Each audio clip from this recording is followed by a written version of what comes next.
Thank you. Thanks, Maria. Hello everyone.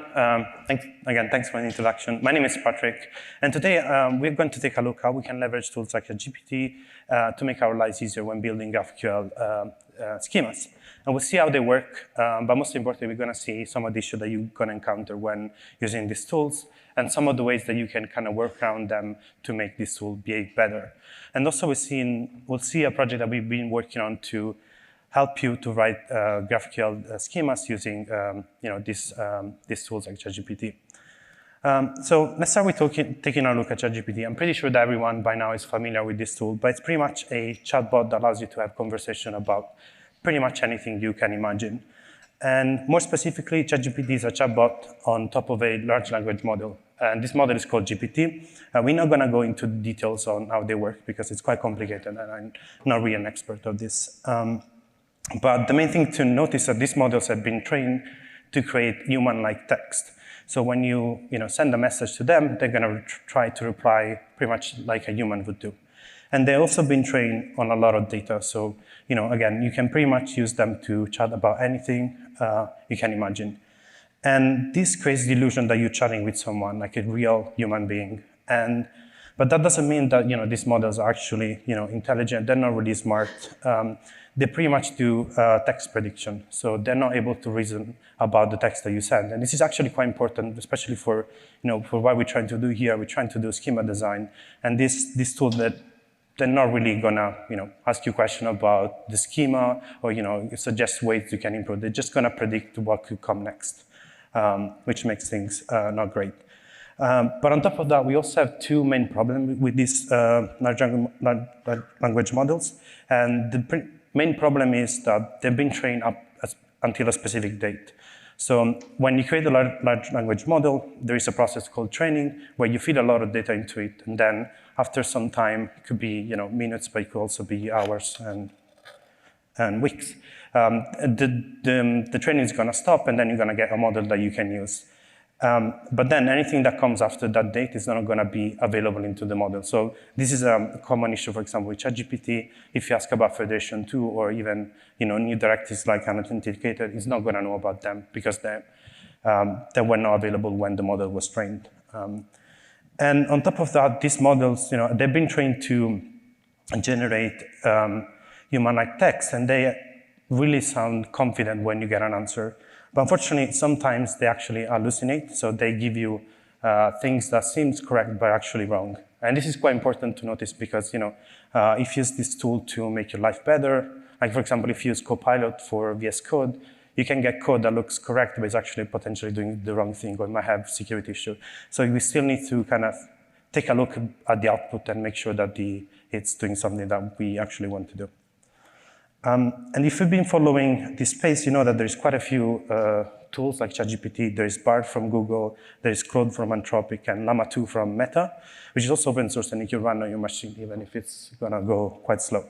But they pretty much work in the same way. So we're gonna focus on ChatGPT because it's the one that from my test has been the most consistent and working best when creating schemas. So we're gonna see that. And one thing to note about ChatGPT is that it's a chat interface on top of GPT 3.5 and GPT-4.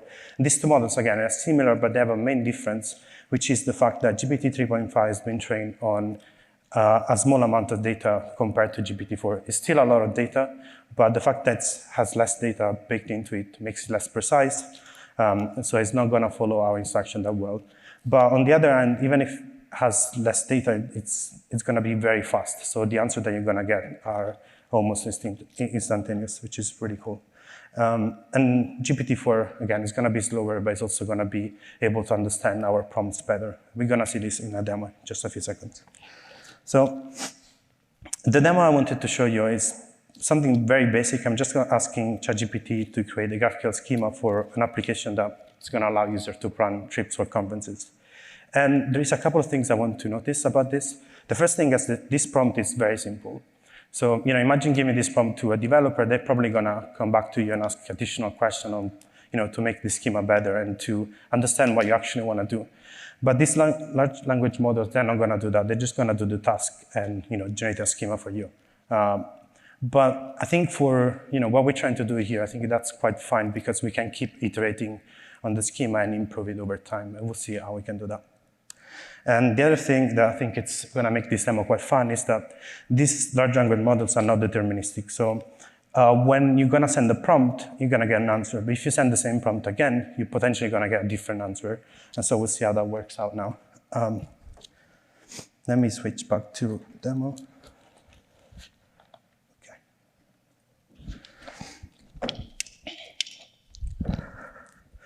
So I copied this prompt, so now I can go to ChatGPT here. So I have access to both 3.5 and 4. So let's start with 3.5. And I'm going to send this prompt. And you can see it's very fast. It pretty much writes a schema in just a couple of seconds. And we can see that this schema is not too bad. So it has a user, it has a conference, strip, and type query. But there is a couple of issues that, if you know about GraphQL, and if you know the best practice, you can see that this schema is not really that great. So for example, it's not doing any pagination here, which you should do. It's not using things like date times. Let's see what else. This is something I don't like. For example, it's not, I would call this just users, for example. And again, it's not paginating these fields. It's not using input types, and it's not really doing anything interesting with the return type of mutation. So this could be a mutation payload or maybe a union type to be able to distinguish between, this success event or like a failure, for example. But again, as I mentioned, we can keep iterating over the schema. So we can, for example, try to maybe make it paginate. So let's actually ask that. Let's see, make sure to paginate fields using relay. Let's see what it does.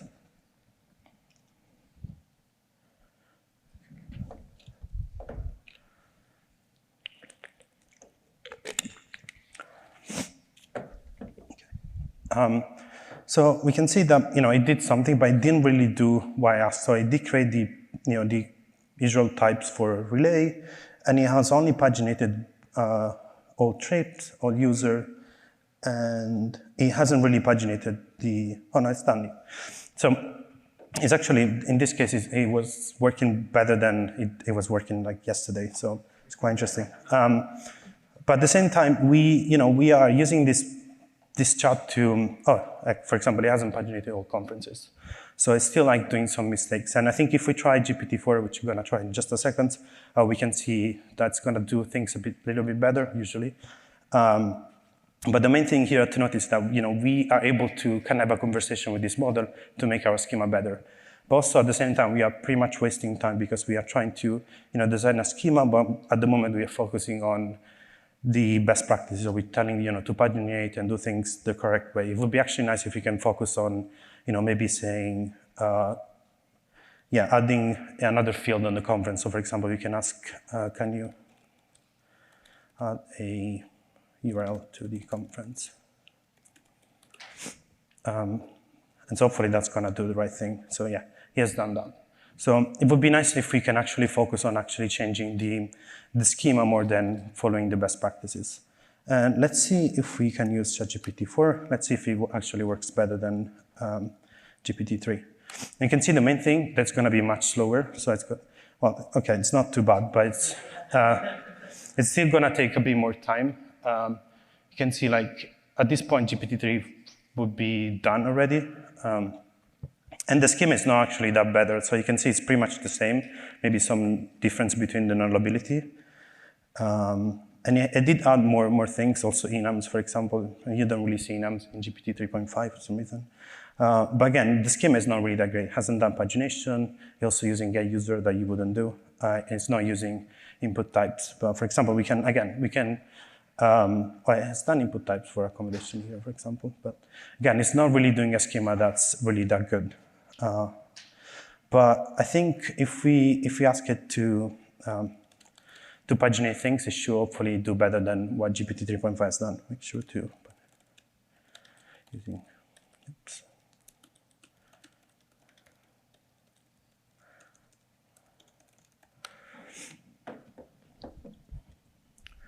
Also, it's been annoying that it's gonna, describe what relay is, but we're already asking about relay, so we know about that. But we can see, it's doing things better. So it's doing, the pagination on the chips on the user. You also had done after, before, same for attendees. Let's see if it's done better in the query.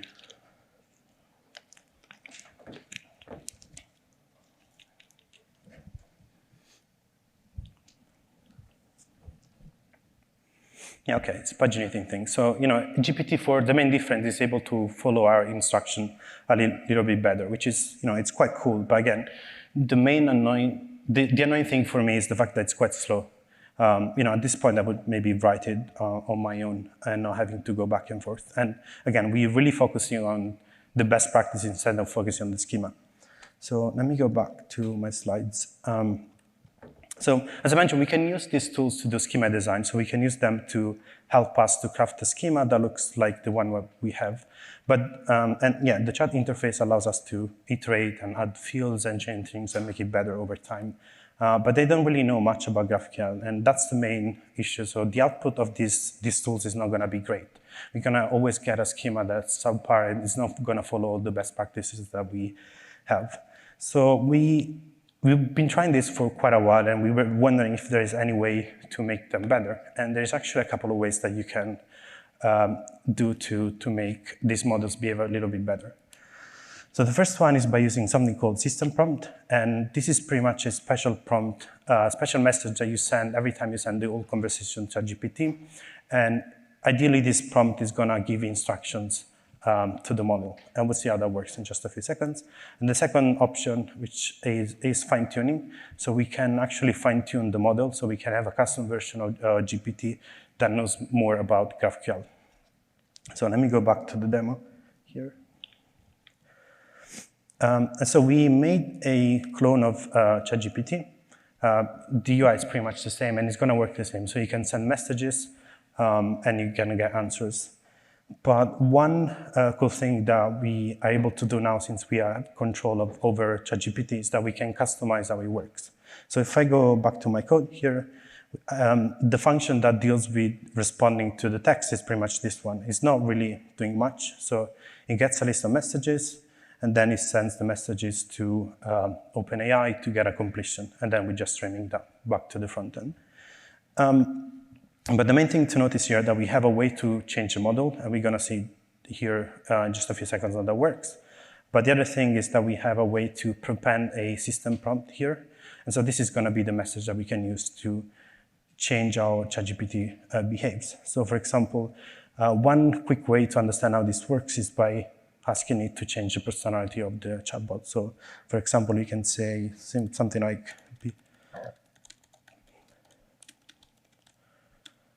okay, maybe not, let's not make it mean. Okay, so if I refresh this and I try the prompt again, hopefully it's going to follow the instructions. There we go. Yeah, we can see now that it's using emojis. It's also putting comments in the schema. Yes. Which I think, this is, it's quite funny, but it shows how we can, steer the model and how we can tell it to change the way it behaves. And also we can use this, for example, if we are integrating a chatbot into our own tool, we can change the personality to reflect our company needs. But yeah, let's change that and let's actually tell it to, make sure to paginate using relay pagination, use input types, imitation. Let's see if this actually is doing anything better. And again, these models are not deterministic, so the output is going to be quite different every time. So we'll see if this actually works well. Okay, it's doing some input types. Let's see if he has done the pagination. Yeah, so he has done the pagination for getting all the conferences, but we still have other issues. We can always tweak this prompt. We can add more information, like for example, don't use get as a don't use get as a prefix for query. So if I try this again, hopefully the output is gonna be a little bit better. And we can also see now, for example, this is something that was happening a few times to me. And again, this is a fault of the model. Like sometimes it doesn't really understand your instructions and does things that are a little bit weird. Like in this case, it's just returning the schema, even if I haven't told it to return the schema. And we can keep iterating over the system prompt, so we can please explain the schema when answering.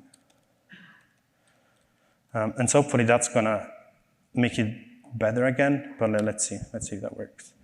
Okay, yeah, it didn't put the, yeah, light doesn't work, but yeah, it hasn't done the field. So again, this is a bit annoying because you have to go back and forth. And also it's a fault of our prompt because we haven't really told the prompt to generate, the fields to get all the comments and things like that. But we can always, change the prompt, the base prompt, and make it better. Like what we're focusing here is to make sure that these models are actually following our prompts, our, best practices better. But let's try to change this to use GPT-4. We'll see that it's going to be a little bit slower, but hopefully it's going to produce schema that follow our instruction a little bit better. So let's try this again.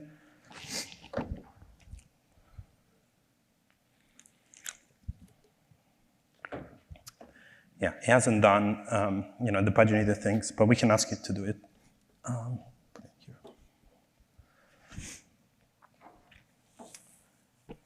Yeah, and this is what I mean with GPT-4 being slow. Like now we're waiting for it to complete the schema, which is quite frustrating, I can imagine. Let's see. Yeah. Oh, conferences.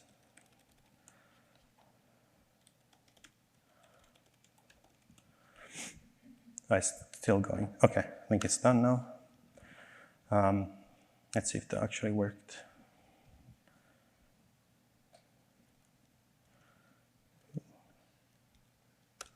I think something went wrong with the completion. Let's see if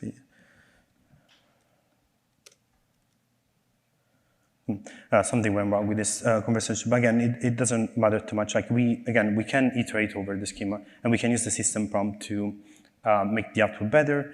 And GPT 3.5 is the one that is not really following the prompt that much sometimes. But as I mentioned, we can have a custom model, so we can use one that I created I think a few days ago. And this model has pretty much been, and I don't think we'll have time for seeing how this works, but we pretty much created a custom model on top of GPT 3.5 that knows more about GraphQL. And I can already say that this model has been fine-tuned on GraphQL, but we didn't give enough data, so it might still not produce the best output. But we'll see that we can fix that in the future. So let me do this again.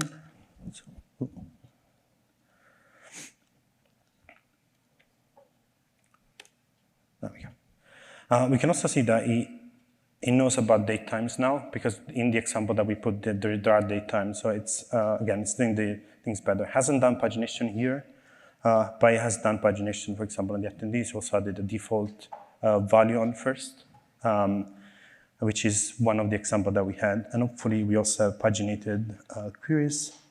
Yeah, it's done paginated queries for here. So we can see how we can use, a custom model, even if there is not a lot of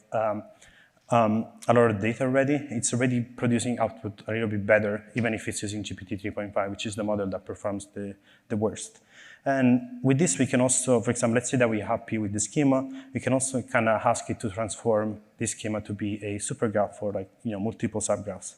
So you can do, please split this schema using. And this is probably not going to work well because I only put 2 examples of Apollo Federation of the latest release. So it's probably going to do something that is using the older syntax. So sometimes it does things quite weird, but let's see. So this is, it's using the keys. That's correct, I think. That's fine as well.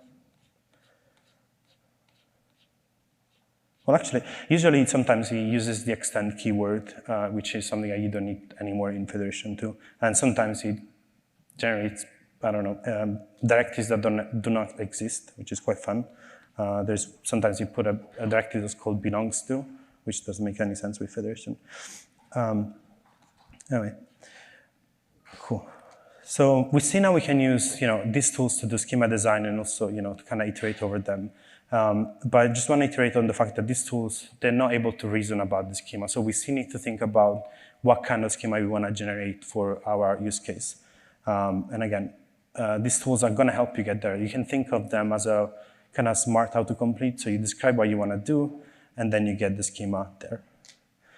And we have a couple of minutes about, I wanted to chat about what we are going to do next. So this is just an experiment that we've done. And as I mentioned, there's not a lot of data into the model, but we would love to get to a place where you can ask pretty much about anything about GraphQL, and you get a schema that works really well. And so the first thing that we are going to do is train the model more.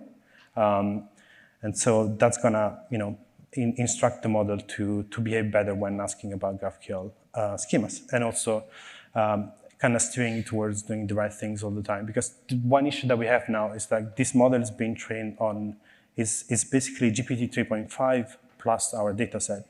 And so all the things that GPT 3.5 knows are still gonna be in the output. So if it knows how to generate a schema that's not valid, even if we give additional data set, it's still gonna use the old. It's very difficult to remove stuff from a model. So we need to pretty much feed it with a lot of more examples to kind of remove the old things, pretty much.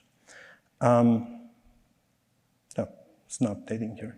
Yeah, we also want to update the model based on the latest best practice. So if, for example, if there is a new pattern, a new, for example, new directive like defer and things like that, we want to make sure that these models are always updated with the latest best practices. I mentioned this is going to take some time because, again, you need to, if there is a new best practice that kind of changes how you would do things, we need to find ways to make it unlearn the bad practices, pretty much.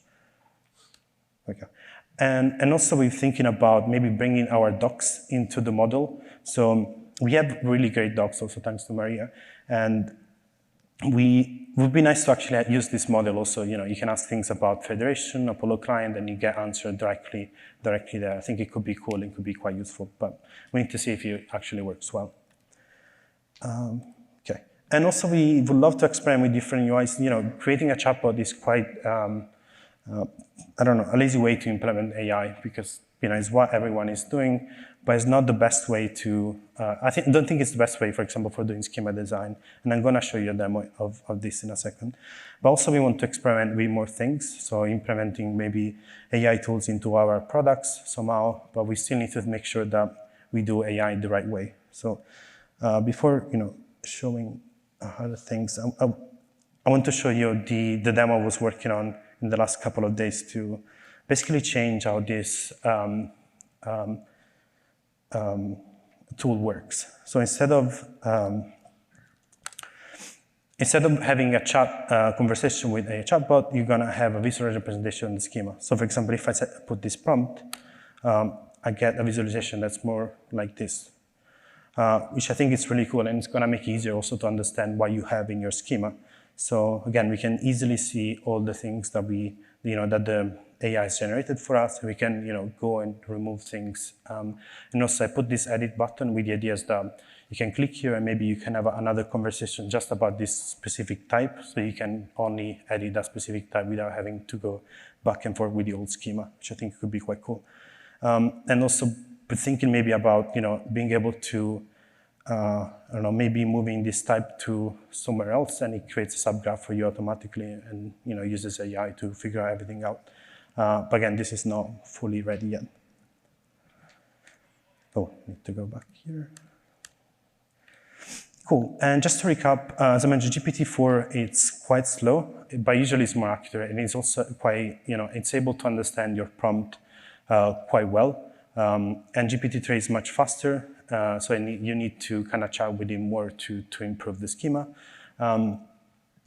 And as I mentioned, we can keep chatting with the model to improve the schema. And we can use system prompts to give instruction to the model so we can change the personality, but we can also kind of have examples of the best practice of GraphQL. But that doesn't really scale well because you might have a system prompt that gets huge. And again, with GPT 3.5, it's not really going to be followed that much. And one thing I forgot to mention is the system prompt is part of your conversation. And with these models, there is a limit of messages or, well, tokens that you can send. So if you have a big system prompt, you reduce the number of messages that you can send back and forth with the model. And finally, we can fine-tune the model so we can bake the instruction directly into the model so we don't have to send a system prompt.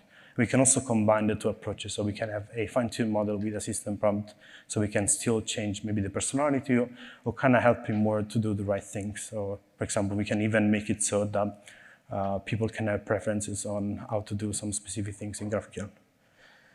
Cool, and that's pretty much it. If you want to try this tool, it's not available yet, but I have a QR code where you can put your email. So if you want to try it, I will send you an email at some point when it's ready.